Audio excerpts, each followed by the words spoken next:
Bonjour à tous, merci à ceux qui sont encore là après ce programme qui était très chargé aujourd'hui.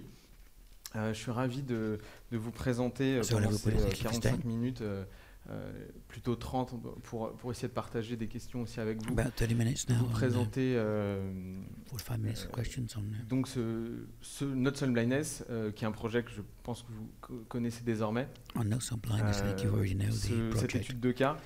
J'ai eu la chance de So case pouvoir study, I was la very présenter fortunate to be able to present this au MIT, en Afrique du Sud, à Londres ou encore à MIT, Potsdam, mais finalement assez peu en in France, South même si Africa, Amaury in Laburte, London, avec qui j'ai travaillé, Potsdam. a lui aussi pu Not very much in partager une partie du process in de ce France, projet. but, Mais là, finalement, c'est un peu un retour you d'expérience know, global sur tout le This is parcours global feedback on the de whole ce projet qui n'est pas encore tout à pathway fait of this terminé, puisque project, comme which vous isn't le finished verrez, yet, because as you le see, projet va aussi sortir sur de nouvelles the plateformes project's très going to be bientôt. coming out on new Donc, platforms en ce qui soon. me concerne, je suis producteur associé chez Agathe Film Ex So Nihilo, I qui est une work société at, de production Agathe Films Ex qui existe Nihilo. depuis 20 ans et qui se situe à peu près là, dans le We're 11e. here in the 11th Et arrondissement of même Paris. exactement là, à côté de l'éditeur fact, français d'ailleurs de exactly Robert here. Crump. Et en face, il y a une très bonne pizzeria, je vous invite And à aller. just next to Et donc, this, on est 8 fantastic associés, et moi, je m'occupe spécialement So de tout there's ce qui est 8, numérique.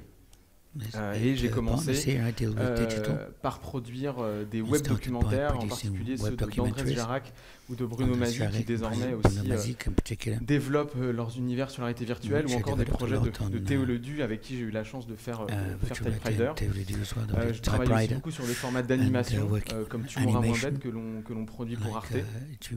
Tomorrow One Et Bit. on a développé Produce de for Arte, nombreux and we projets developed a transmédia, number dont of un que vous avez transmedia peut-être vu projects. passer, qui s'appelait Ubot Market pour l'accompagnement This is de Ubot Real Market Humans. Real Et Humans. dans tous ces projets, on vise à With utiliser these projects, what we want to do les technologies is to des technologies très différentes look at pour very different raconter une technology histoire. to be able to tell a Et moi, story. ce qui m'intéresse, c'est justement cette And rencontre I'm very entre la interested in, technologie, le storytelling, mais aussi le storytelling design. and, Ça, c'est un design. projet de data visualisation And this is data de toute une visualization saison de of Peaky our Blinders. C'est un season projet qu'on a of, fait avec le Peaky designer Blinders. Nigel Evan Dennis, We qui avait did travaillé this, sur True Nigel Detective Evan Dennis, ou Game of Thrones, who worked on Game of Thrones and True Detective. ou encore donc Typewriter que l'on a And produit avec Typewriter Arte. as well, that's Et en fait, produced ce with, sont l'ensemble de ces projets So et de these cette are approche qui projects nous ont which amené donc à led us produire to Notes on Blindness. produce Notes on Euh, Blindness. Tout ça pour vous expliquer que pour moi, Notes on Blindness, c'est quelque chose qui en fait est dans la continuité de It's ce que je something fais, en which is tout in the cas continuity sur le of numérique what, depuis une what dizaine we- d'années. what Et I've c'est been pas doing nécessairement quelque the chose past dozen qui years or so. est arrivé comme ça du It's jour not au something lendemain that par just sprang up une épiphanie. overnight. Donc c'est un projet qui a été commencé en It's a 2014, project that started qui a in mis 2 ans et demi à 2014, voir le 2.5 jour, years et qui repose sur cette to question come about. And the how question does is, it feel to be how does blind? it feel to Qu'est-ce be blind? que de vivre la cécité? And Et en fait, quand on se pose cette question, when on you est ask très this vite question, confronté à son propre you rapport get en faced fait with à your la own cécité ou au relationship handicap, to et qui handicap, n'a to pas, blindness, who étant hasn't petit, fermé les yeux closed pour your essayer de eyes to comprendre try and ce que ça understand faisait de what it's vivre like dans ce to monde live sans this world sans la vue. without Néanmoins, sight, on a without, l'impression que without la sight. cécité est quelque chose de très And you facile à think simuler, something is very easy to mais en fait, simulate, ce que l'on a du mal à but envisager, what you c'est can't imagine tous is les impacts all the les impacts de ce handicap sur of notre the relation au of monde, this notre relation illness avec on a les autres. relationship with the world and to other people. Et c'est ce que l'on a découvert au this travers is du what we témoignage de discovered John Hull, with John Hull, qui est un professeur de théologie who was a de professor of Birmingham, theology qui est in devenu Birmingham, aveugle who à l'âge went de blind at the 45 age ans, of 45, et qui a enregistré un journal intime and who de ses recorded 5 a premières diary années of his de basculement dans first la years cécité. of slipping over into blindness. Et ce projet est né de la rencontre And this project de comes John et de from, Peter Middleton et John James and Spinney, Peter deux jeunes Middleton, James réalisateurs Spinney, anglais with qui, meeting together lors d'un with travail John, de fin d'études dans leur and, école de cinéma, they were at film se school sont and, for their interrogés graduation et film, sont they intéressés looked à ce livre at Touching the the book Rock, qui a Touching une the préface Rock, de which d'Oliver has Sacks. got a preface from Oliver Et Sacks. la fin de ce livre, à la fin de ce And livre, at il y the a end of une the note book, disant que there's ce a livre note est extrait de saying the cassettes book enregistrées was par John Hull. Et extracted ils ont envoyé from un mail à John cassettes Hull, et by quelques John semaines Hull. après, ils ont reçu And so they cette boîte de sent a cassettes letter to sur John Hull, lequel and then they got se trouvait l'intégralité the des cassette enregistrements de with John Hull. all Donc, the Peter et James, diaries. d'abord, ont travaillé sur un court-métrage So, qui a été they worked financé on a par le short New York film Times et qui a été d'ailleurs sélectionné à Sundance. that was C'était un taken to Sundance, court-métrage qui and it was a short visait en film fait which à prototyper leur projet was de there long to métrage. prototype Et ce qui est intéressant aussi their dans ce feature. projet, et à And mon what's very avis, interesting in this ce qui project, explique sa Son succès, c'est que l'intégralité de la chaîne de production ou d'écriture a été itérative et ce long métrage a aussi été d'une certaine manière prototypé au travers d'un court métrage qui a eu un très grand succès puisqu'ils ont gagné un Digital Emmy Award. Et ça a évidemment aidé pour le financement du projet. Donc nous, on rentre dans ce projet au moment où Arte s'intéresse en fait à la coproduction de ce long métrage et on rencontre Peter et James ainsi que leur producteur, le producteur Mike Brett d'Archer's Mark pour coproduire le long métrage Not Some Blindness. Arte, avec qui on travaille fréquemment, connaissait notre capacité à imaginer des accompagnements ou des œuvres numériques pour accompagner cet univers. Et c'est comme ça que l'on s'est retrouvé à coproduire le long métrage avec mon associé David Koujar et à produire et à concevoir l'expérience VR Not Some Blindness avec Audio Gaming et Archer's Mark. Donc moi je vais principalement vous parler évidemment aujourd'hui de la VR. Le cœur de l'équipe créative, c'est Peter et James, on va dire, sur la création de cet univers narratif, et Amaury d'Audio Gaming et moi-même sur la direction de création. Donc, quand on démarre ce projet, on découvre l'univers de John Hull, on lit à la fois le livre Touching the Rock, on lit l'intégralité des transcriptions de ses cassettes, et ce qui nous frappe avant tout, c'est qu'en fait c'est avant tout une histoire audio et du matériel audio. Et pour ma part, je suis un grand fan du podcast Serial, et à ce moment-là, on propose à Peter et James en fait d'imaginer un podcast interactif, ce qui était vraiment la toute première version du projet. Notre contrat de développement avec Arte mentionne un podcast interactif de 90 minutes dans lequel il n'y a absolument pas d'image, et on démarre ce projet là-dessus en partant du constat que dans l'univers des productions interactives, il y a très peu de choses principalement basées sur le son. Et donc on imagine une expérience interactive où on va revivre des moments des mémoires de John Hull avec un son spatialisé, où on vous demanderait de fermer les yeux et on utilise du son 360. Audio Gaming, avec qui on a collaboré sur Typewriter, nous avait montré ses qualités à la fois de start-up au niveau audio mais aussi de studio, et on part. Donc, nous, avec Niello, on conçoit ce concept et très vite, on partage cela avec Amaury Laburte et ses équipes, et on se met à travailler sur des prototypes donc de podcasts interactifs. Et quand on commence les premiers tests, on fait face à la difficulté suivante, qui est que on part sur un projet sur lequel il n'y a pas d'image, sur mobile, et la plupart des utilisateurs ont leur attention captée par cet écran, qu'il y ait une image ou non. Et on se rend compte que les utilisateurs voyants, qui sont aussi évidemment notre cible, puisque la mission de John Hull était justement la transmission de ce témoignage, ces utilisateurs ont énormément de mal à se focaliser sur cette expérience, puisqu'il n'y a pas d'image, et d'autant plus avec un téléphone dans la main qu'il faudrait bouger autour de soi. Donc on est confronté à la nécessité, l'impérieuse nécessité de représenter la cécité de manière graphique. Donc là on se dit, comment on va imaginer une représentation graphique du vide, si tant est que ce soit le vide. Et en fait, on repart dans les cassettes de John Hull, et on trouve cette phrase où il explique que le monde dans lequel il vit désormais, le monde qu'il dit être beyond sight, au-delà de la vision, est un monde qui n'est fait que d'activité. Et il prend comme exemple la présence de ses enfants qui existent dans son monde si ces enfants jouent et font du bruit. En revanche, si ces enfants se taisent et n'ont plus aucune activité générant du son, c'est comme s'ils disparaissaient, qu'ils n'avaient jamais existé. Et on se dit à partir de là qu'il y a un concept visuel, ou en tout cas de représentation très fort, et on part dans l'idée que tout ce que l'on va voir sera généré, tout ce qui sera présent à l'écran sera lié à l'activité sonore. Ensuite, on se confronte Donc en gros, ce que l'on cherche à faire à ce moment-là, c'est de garder le cœur de notre approche et du projet, c'est-à-dire de mêler le storytelling et de rester très proche de l'émotion des témoignages de John Hull. Donc on travaille avec un premier directeur artistique, Arnaud Desjardins, sur des représentations de l'espace. Donc là, on cherche à imaginer comment représenter ce vide décrit par John Hull, et on commence des premières planches tendances, des mood boards, pour se donner une idée de ce que pourrait être ce monde au-delà de la vision, qui va utiliser des glitches, des effets de vertex et des images fantomatiques. On cherche aussi des références, donc des témoignages de la communauté, de différentes communautés de non-voyants, en particulier sur le fait que les non-voyants ne voient pas de noir. C'est votre cerveau qui va reconstruire et recréer tout un tas de formes. On s'intéresse aussi à des témoignages issus de la littérature, comme Georges-Louis Borges, qui parle de la cécité dans plusieurs de ses œuvres, et on imagine différents moodboards pour commencer à se donner une tonalité de travail. Et donc, assez vite, on se lance dans des prototypes pour avoir une idée de ce que ça va rendre. On peut baisser un peu la lumière, s'il vous plaît. Donc là, c'est vraiment le tout premier test visuel que l'on a fait.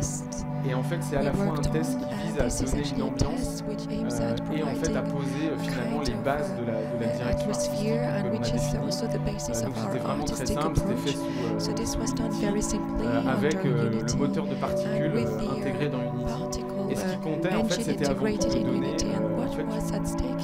une ambiance, et pour nous c'était un mood board de ce qu'on voulait donner comme sensation, puisque le résultat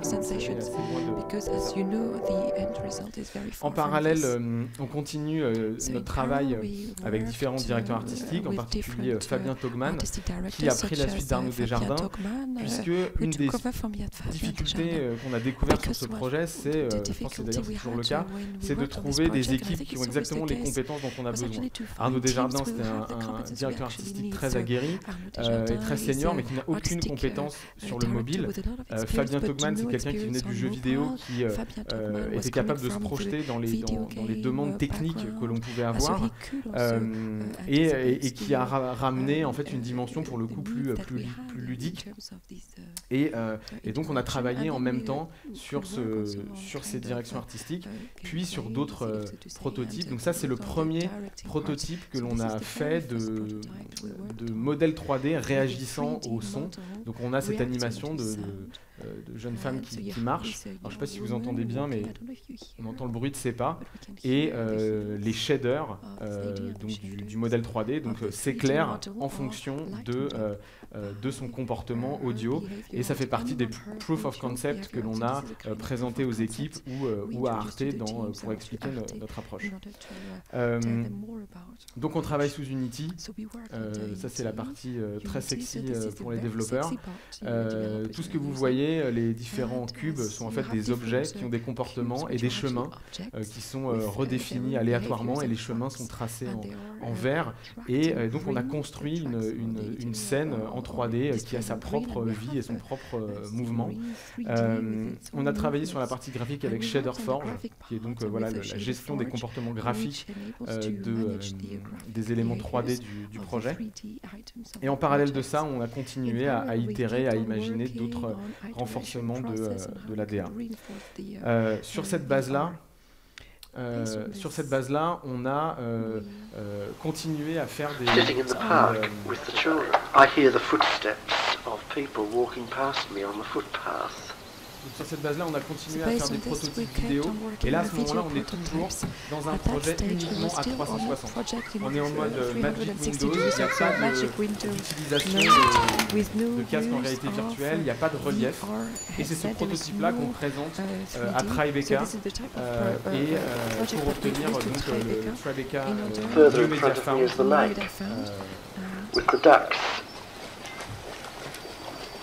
Donc ça, c'est le prototype qu'on a envoyé à Tribeca, qui tourne sur un iPad et sur un mobile.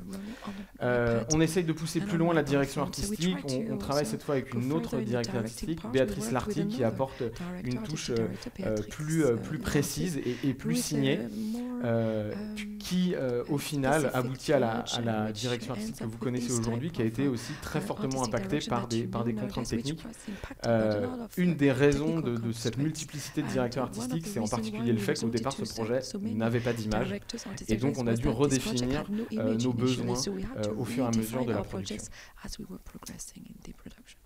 On a parlé de la partie visuelle, mais il y a aussi la partie mise en scène, puisqu'on a été confronté à la question de transmettre en fait ce qu'on voulait faire aux équipes en termes de mise en scène.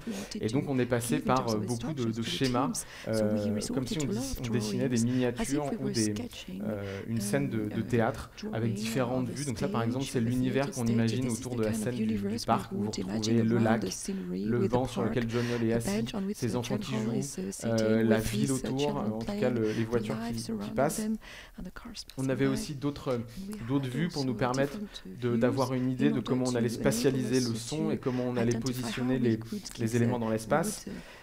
Not Some Blindness est une expérience interactive, donc on se pose les mêmes questions que dans le jeu vidéo, en particulier pour ceux qui sont un peu familiers avec l'engine, les 3C, caméra, character and control. Donc la partie contrôle, elle était assez simple puisqu'on utilisait la tablette. La caméra a eu un rôle fondamental, de savoir à quelle hauteur on positionne la caméra dans les scènes. Par exemple, la scène du parc, on a eu plusieurs mois où on n'était pas satisfait de cette scène, et en fait on s'est rendu compte que tout simplement c'est parce qu'on a mis la caméra trop haut et que John Hull était censé être assis sur un banc. Et à partir du moment où on a ramené la caméra à une hauteur réaliste de quelqu'un assis sur un banc, toute la scène prenait son sens. Et donc tout ce travail-là, voilà, on le fait sur la base d'une expérience en 360, et on continue de prototyper ce It happened just a few days before you were born. How could this happen to me? What right had I? Who could ask me to go through this? Thunder sets for him the dimensions of the outdoor space within which he is situated. Thus thunder, by adding this dimension of distance. Donc comme vous le voyez, à ce moment-là, on est sur une expérience pour tablette, donc on utilise des gameplays qui sont assez classiques dans le jeu vidéo, comme par exemple celui de souffler dans son micro pour créer du vent, qui était une des interactions que l'on imaginait et que vous retrouvez aujourd'hui dans l'œuvre VR, mais en utilisant le contrôleur.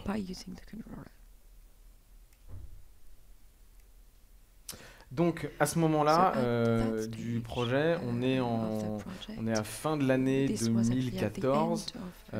C'est ça, fin de l'année 2014. Attendez, je dis pas de bêtises, c'est ça, fin de l'année 2014. Et on a un film et une application. Le film est davantage une expérience de visionnage, l'application est plus expérientielle. Le film est davantage un biopic, l'application est plus du côté de la sensation. Et on a surtout une différence de point de vue. On est à la troisième personne dans le film et à la première dans le cas de l'expérience réalité virtuelle. Et on obtient la bourse du festival de Tribeca. Et en fait, cette bourse nous permet d'aller à New York et de rencontrer des acteurs de l'industrie de l'entertainment et de l'interactif, en particulier Google, le New York Times ou encore PBS. Et tout le monde nous dit « mais ce projet, il faut impérativement le faire en VR ». Ce en quoi nous, on était très réticents parce que donc on avait testé l'Oculus, le Cardboard, mais on était en coproduction, avec Arte, on est très attaché à ces questions d'accessibilité et de mission de service public, et à ce moment-là, la VR, c'est absolument pas le meilleur moyen de toucher le plus grand nombre. Néanmoins, on voit dans nos prototypes que le fait de ne pas être en immersion avec cet espace, avec l'écran, entraîne une perturbation dans l'attention du spectateur. Et grâce à l'aide de nouveaux médias, grâce à l'aide de nouvelles technologies du CNC, on prototype une première version sur Cardboard, et Et là, en revanche, c'est une révélation, puisque finalement, le cardboard agit comme un masque et en fait focalise l'attention de l'utilisateur sur notre expérience.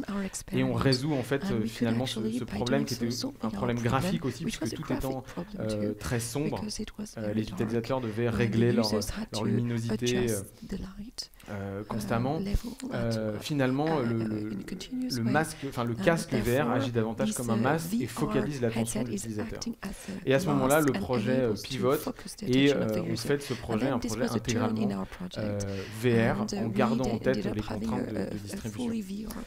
Contraintes de distribution qui sont finalement de cibler avant tout le mobile, puisque de toute façon ce projet de podcast était aussi basé sur ces plateformes-là, pour une raison simple, c'est que Arte, qui est avant tout une chaîne de télé, vise par des usages de ces spectateurs qui sont avant tout des possesseurs de téléphones mobiles plus que d'Oculus Rift ou de PlayStation. Donc Not So Blindness n'est pas une vidéo 360, c'est un projet interactif dans lequel il n'y a pas de room scale, mais ce qui est très bien fait dans ce GIF de l'ONF, c'est le fait de nous permettre de comprendre la différence et la notion d'agency, d'interaction en réalité virtuelle. Et donc Not So Blindness est dès le départ un projet dans lequel on va avoir des interactions, on n'est pas dans une vidéo 360. Donc ce que l'on retient de la production de ce projet, c'est la manière itérative avec laquelle il a été produit, puisque la première itération du projet, c'est en fait un podcast audio. La seconde, c'est une application à 360 degrés en mode Magic Windows. La troisième, une application VR pour le mobile. Et enfin, ce que l'on développe aujourd'hui avec les équipes d'Audio Gaming, une version pour Oculus Rift sur PC. Et cette itération, on l'a appliquée aussi à l'échelle de l'écriture, en partant toujours du script, du scénario narratif, en ajoutant une dimension interactive. Au départ, on avait une vingtaine de scènes sur lesquelles on a cherché à imaginer des interactions, et on n'a conservé que celles qui à la fois permettaient une progression narrative, mais qui en plus avaient une vraie plus-value dans une dimension interactive. Ensuite, on a travaillé sur la direction artistique. On prototype, on teste et on recommence jusqu'à temps que cela nous convienne ou que l'on n'ait plus d'argent. Parmi les enjeux que l'on a eu dans cette phase, il y a vraiment eu cette question de trouver l'équilibre entre l'immersion et la manière de guider l'utilisateur, puisqu'il n'y a rien de moins immersif que de vous mettre une consigne à l'écran disant faites ceci, faites cela. Mais ce travail de prototypage nous a permis de tester en fait la manière dont les utilisateurs comprenaient les fonctionnalités et le fonctionnement du projet. Ce que l'on retient aussi de la production de ce projet, c'est l'importance de la communication, spécialement sur des équipes qui sont assez nombreuses, puisqu'on a dû être une vingtaine à travailler sur le projet, si on compte les sound designers, les différents directeurs artistiques et la production. Et il y a vraiment une déperdition de la communication, et on le voit encore aujourd'hui sur les projets sur lesquels on travaille, où tout se passe par l'enjeu avant tout est la communication et la compréhension des enjeux et des références par les équipes. Et donc il ne faut pas hésiter, quand on travaille comme ça, spécialement en plus à distance, à mobiliser toutes les références que vous pouvez avoir en tête, que ce soit la littérature, la bande dessinée, le jeu vidéo, les films, les pires films auxquels vous pouvez penser. Par exemple, une référence beaucoup partagée avec l'équipe sur la direction artistique, c'était la scène de combat de Daredevil, qui n'est pas le plus grand film Marvel de l'histoire. Et en gros, un des enjeux, ça a été de trouver un vocabulaire commun pour communiquer avec tout le monde, aussi bien la direction artistique, les réalisateurs du film, les producteurs du film et les programmeurs. Alors les programmeurs, c'est un dossier à part. Spécialement quand on vient, comme moi, davantage du monde de l'audiovisuel. Donc je pense qu'aujourd'hui, après plusieurs années où, spécialement en France, les industries du jeu vidéo et du cinéma se rapprochent, on est en train de dépasser ces questions. Mais pour les producteurs qui viennent davantage de l'audiovisuel, même quand vous faites un film, vous aurez à travailler avec des programmeurs, et en gros, c'est une petite liste que l'on s'est faite pour essayer d'optimiser optimiser notre relation avec les développeurs, qui sont d'être très clairs dans nos demandes, de ne pas surestimer. C'est pas parce que vous avez l'impression qu'il suffit juste de changer une couleur sur un personnage que ça ne demande pas une journée de travail. Et c'est en ça que c'est très important pour les créatifs et les producteurs de connaître un peu les logiques de fabrication et de production. Donc si vous avez des congés formation pour faire un peu de code, allez-y, entourez-vous de très bons producteurs exécutifs comme on a pu le faire de notre côté avec Novella Audio Game. Donc à ce moment-là du projet, on est toujours dans un projet, on est passé d'un projet donc à 360 à un projet VR. Donc qu'est-ce que la VR nous a apporté? Donc globalement ce que ça a apporté, c'est ça. D'ailleurs, la fille d'Andrés Jarrac, que vous avez vu précédemment, qui teste l'expérience Jurassic Park. Et en fait, ce qu'il a fait hurler, c'est ce qu'on appelle donc la présence et le fait de se sentir connecté ou en interaction avec un monde virtuel. Et c'est vraiment cet élément-là qui a transporté ce récit, à mon avis, le témoignage de John Hall dans une autre dimension. Et cette présence, on la définit souvent par des éléments techniques, sur lesquels je ne reviendrai pas, le tracking, la latence, des questions d'optique, mais à mon sens, c'est aussi à celui d'Amaury Laburde. Ce qui qualifie la présence, pour nous, le plus important, c'est finalement des notions de storytelling. C'est Amaury qui a imaginé cette théorie qu'on appelle la théorie de l'oignon, qui est qu'il y a différentes couches d'immersion, et que ce qui est au cœur de l'immersion, c'est cette idée de what if, et si j'étais aveugle, et si j'étais sur un bateau, et si j'étais un oiseau, etc. Et c'est finalement ce qui fait le lien narratif de la plupart des expériences en réalité virtuelle. Donc le cœur de la présence, le cœur de l'immersion, c'est avant tout l'histoire. Ensuite, vous avez les éléments émotionnels qui sont liés à la présence et à l'histoire personnelle de John Hall, des notions d'interaction, le fait qu'on soit sur un projet interactif, ce qu'on appelle une construction graduelle, qui est en fait l'équivalent d'une courbe de difficulté dans laquelle petit à petit on va monter en complexité dans les interactions. Le recours à la 3D pour avoir plus de flexibilité sur sa mise en scène. Et évidemment le son, et spécialement le son, la gestion de son en temps réel, puisque dans notre timeliness, on est sur de la synthèse binaurale et on va en temps réel faire évoluer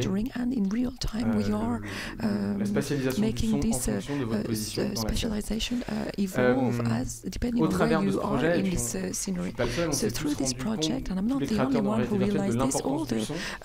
Et c'est comme si finalement on redécouvrait l'importance du son. Et vous savez que quand on est producteur audiovisuel, c'est souvent la musique et le son, c'est vraiment les dernières lignes du budget, et c'est là où en fait on fait des économies, ce qui n'est pas pour plaire à nos amis ingénieurs du son, mais je pense que la réalité virtuelle, ça va être le rage d'or, et ça fait un moment qu'ils entendent ça. Et donc en découvrant, en redécouvrant cette importance-là,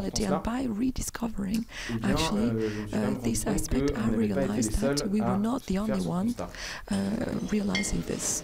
I think that movies depend so much on rhythm. They are so close to music, a movie is. Closer to music than a drama of the theater. That if the sound and the rhythm of the sound, above all the rhythm, is wrong, no image can save it. Because the rhythm of the sound, I believe sound is the first human sense for the theater, not the eye. I think the first theater was a story told by a storyteller, and it's a voice, and the voice determines it, and the rhythm of the voice determines the images in some way. It's not only what you say, but the rhythm and speed of all the voices in a scene. So I often, when I direct, turn my back on the scene.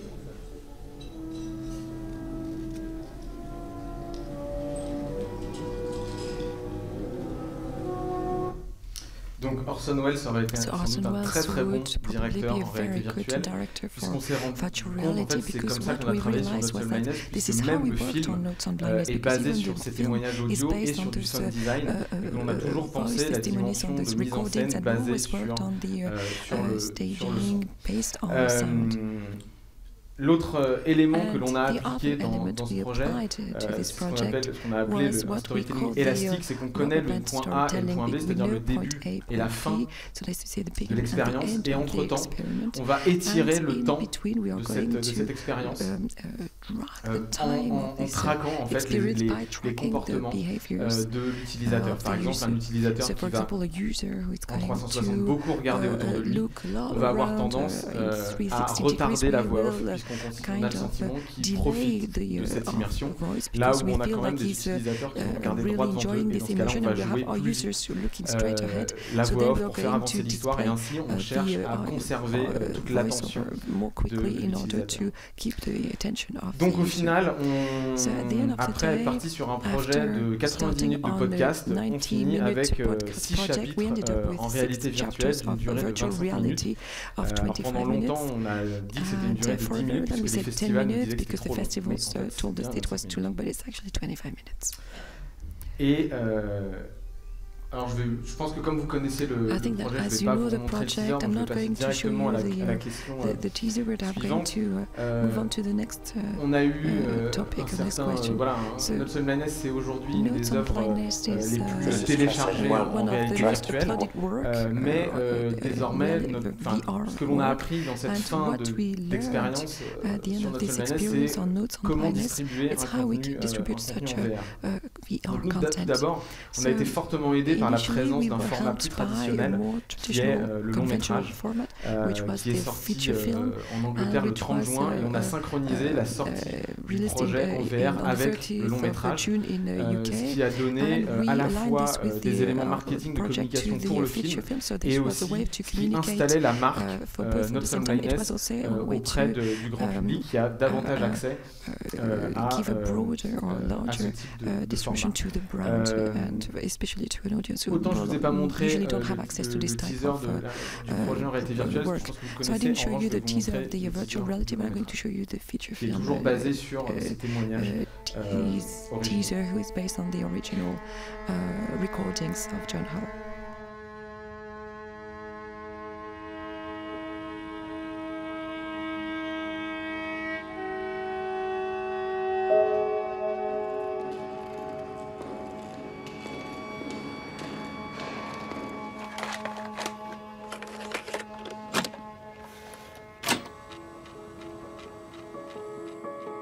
This is cassette 1, track 1, Notes on Blindness. July the 5th, 1984. What happens to the brain when optic stimulation ceases? I am concerned to understand blindness. The pictures in the gallery of my mind have dimmed somewhat, so I could no longer remember easily what my wife looked like, or what my daughter Imogen looked like. I began to be terribly afraid that I would lose you. Everything was drifting away. How could this happen to me? Who had the right to deprive me of the sight of my children at Christmas time?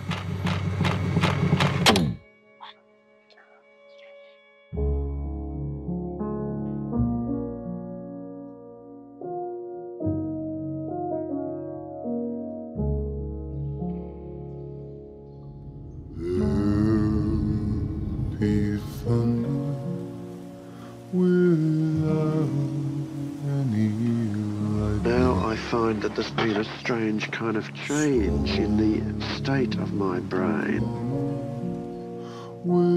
There is something so totally purging about blindness that one either is destroyed or renewed. I think I am beginning to understand what it's like to be blind.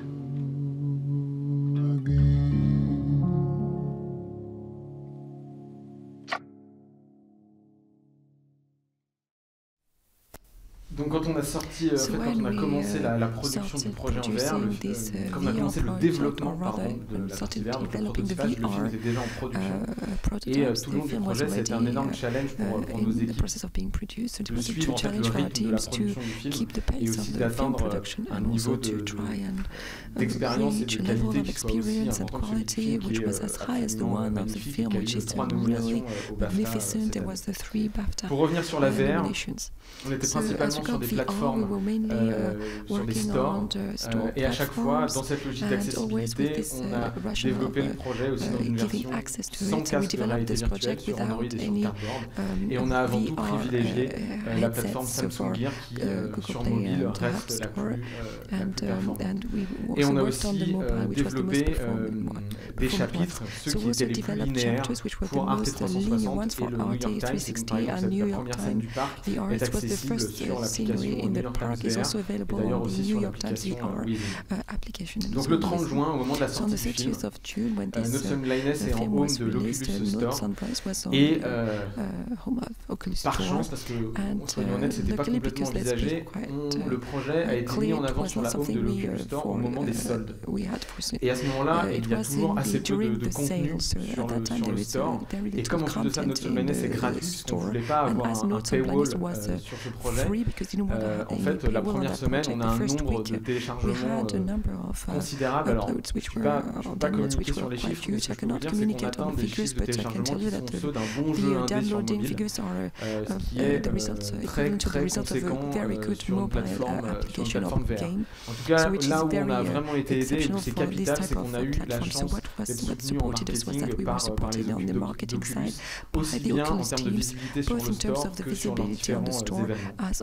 L'autre travail qui a été fait et qui a vraiment compté, c'est le travail du distributeur anglais, Curzon, qui a sorti donc le film en salle et qui, avec les équipes de Sheffield, Dogfest, a organisé une tournée de la partie VR pour accompagner le long-métrage dans 25 villes dans lesquelles il y avait des premières du film. Et ça a permis d'avoir énormément de presse et de donner accès à la VR à des gens qui n'étaient pas équipés. Donc aujourd'hui, le projet, c'est un long-métrage, une œuvre en réalité virtuelle et un court-métrage qui est sorti pour accompagner la sortie française de l'œuvre en VR. Et cette fois, on découvre l'histoire de John Hull vue depuis le point de vue de sa fille dans un court-métrage qui fait 5 minutes. Au bout de ce process de 2 ans et demi, qu'est-ce que l'on se dit, qu'est-ce que l'on en retient?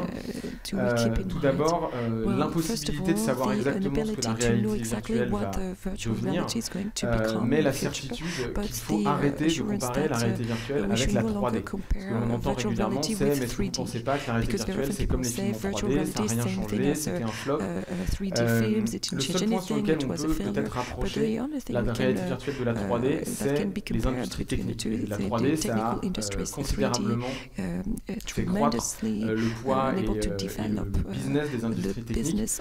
En revanche, si on se place du point de vue narratif, à mon sens, la réalité virtuelle, c'est quasiment l'équivalent de la fin du cinéma muet, avec en plus de ça, sans doute, l'arrivée du premier iPhone. Au moment où le premier iPhone sort, ce que l'on n'envisage pas, c'est ce que va devenir le format de l'application mobile, qui aujourd'hui sert à la fois à faire des rencontres, à acheter tout un tas de biens et de services, et aussi à visionner des contenus culturels, à lire, et l'application est en fait un format de bien culturel finalement comme le DVD ou le livre. Donc à mon avis, on est dans ce type de révolution, et la réalité virtuelle va, comme je pense la plupart des interlocuteurs aujourd'hui vous l'ont dit, changer énormément nos rapports au monde. Du point de vue de l'entertainment, on a la réalité virtuelle, c'est finalement une brique plus large composée de la réalité augmentée, la réalité mixte, le théâtre immersif, et je pense que tous les créateurs, tous les producteurs qui aujourd'hui s'intéressent à la réalité virtuelle finalement font leurs armes pour un courant plus large qu'on pourrait appeler l'immersive entertainment, puisqu'aujourd'hui, à mon sens, on voit que finalement ce que l'on cherche quand on consomme une histoire et qu'on l'aime, c'est de rester dans cet univers.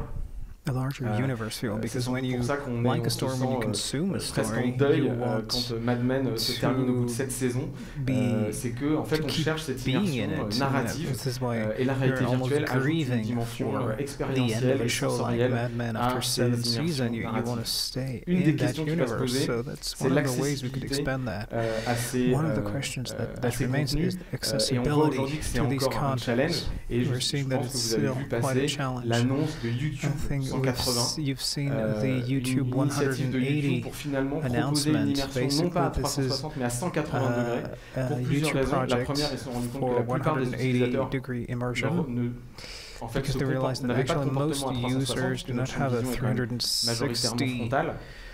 Un des problèmes que l'on a en réalité virtuelle, c'est la densité d'images et de pixels à traiter, aussi bien du point de vue de la post-production que du streaming, et que ce que l'on reproche à la réalité virtuelle, c'est aussi la faible qualité de l'image. À partir du moment où on coupe cette sphère de 360 et qu'on en garde 180 degrés, on peut augmenter la qualité de l'image, on peut augmenter la qualité du streaming, et on peut introduire les utilisateurs dans ce monde du storytelling immersif. L'autre pan important, c'est aussi le location-based et les initiatives comme celle d'MK2VR qui vont populariser la réalité virtuelle, d'abord dans des salles où on va être très bien pris en charge, puis ensuite on rapportera pour finir, un slide de la présentation à laquelle j'ai participé avec Kaleidoscope à South by Southwest. Aujourd'hui, il y a plus de 120 sources de financement qu'on a pu identifier. Et dans ces sources, il y a énormément de financements français ou francophones, la Belgique, le Luxembourg, le Canada, la France. Une des raisons, c'est que ces pays ont un service public très fort et que pour prendre des risques, si on est uniquement lié à l'industrie, on va prendre des risques qui ne sont pas des risques forcément, par exemple, qui ne sont pas créatifs.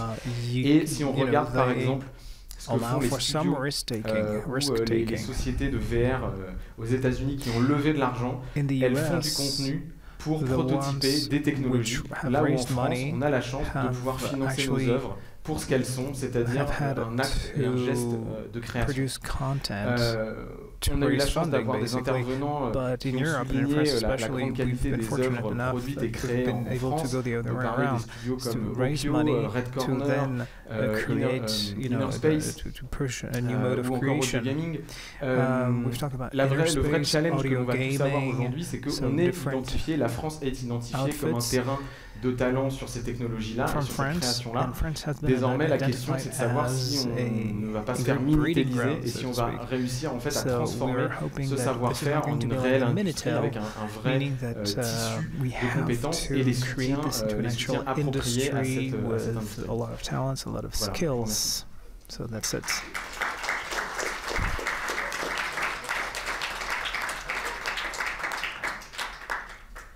Alors, est-ce qu'on m'a remis le micro? Oui. Est-ce que vous avez une question dans la salle? Do we have questions in the room? On a ici. Bonjour. Non, c'est bon. Bonjour, j'aurais souhaité savoir en fait s'il y avait une forme de cross-collatéralisation entre les recettes sur les différents supports sur lesquels vous avez lancé, notamment le long métrage. Je comprends que le financement a été fait séparément plutôt. I understand that the funding was differentiated, but are you sharing the resources?